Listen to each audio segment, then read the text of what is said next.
இன்சிடென்ட்ஸை base பண்ணி செம்ம இன்ட்ரெஸ்டிங்கான படங்கள் ஏதாவது பார்க்கணும்னு நினச்சிங்கன்னா, நான் சொல்ற இந்த 2 படங்கள ட்ரை பண்ணி பாருங்க. 2 படங்கள்ல 1 தமிழ் டப்ல இருக்கு. ஒரு 3 போலீஸ்காரங்க இருக்காங்க. இன்னொரு பக்கம் ஒரு ஹைலி பவர்ஃபுல்லான அரசியல் கட்சிய சேர்ந்த ஒரு தொண்டன் கூட இவங்க 2 பேருக்குமே சண்டையாவுது. அந்த சண்டை அங்கேயே முடிஞ்சிருது. இருந்தாலும் இந்த கட்சிக்காரங்க இந்த போலீஸ் மேல கொஞ்சம் கோவமா தான் இருக்காங்க. அப்போ எதிர்பாராத விதமா அதே கட்சிய சேர்ந்த ஒரு நபருக்கு இவங்க தெரியாம ஆக்சிடென்ட் பண்ணிடுறாங்க. அந்த விபத்துல அவர் இறந்து போயிடுறாரு. அந்த விஷயமா அந்த கட்சிக்காரங்க இவங்க தான் அந்த கொலைய பண்ணாங்கன்ற மாரி இவங்க ஃப்ரேம் பண்ணிருவாங்க.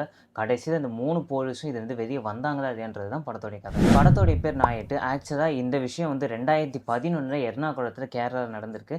அங்க நடந்த ஒரே ஒரு சின்ன சம்பவத்த வச்சுக்கிட்டு, மிச்சம் எல்லாமே ஃபிக்ஷனலா வச்சு தான் இந்த படத்த எடுத்திருப்பாங்க. இந்த படம் முடியிறப்போ நமக்கே கொஞ்சம் ஒரு மாதிரியா தான் இருக்கும். போலீஸுக்கே இந்த நிலைமைன்னா, அப்போ ஒரு காமன் பீப்பிள் தான் மாட்டிக்கிட்டா என்ன ஆகுன்ற பயமும் வரும். செகண்ட் ஒன் ஹை ஸ்கூல்ல வேலை செய்ற 2 பெண்கள்.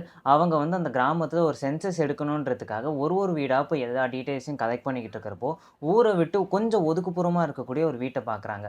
அங்க போய் டீட்டெயில்ஸ் கலெக்ட் பண்ணலான்றப்போ, ஒரு பிரெக்னன்ட் வுமன் இவங்க 2 பேருமே இன்வைட் பண்றாங்க. இவங்க 2 பேரும் அந்த வீட்டுக்குள்ள போறாங்க.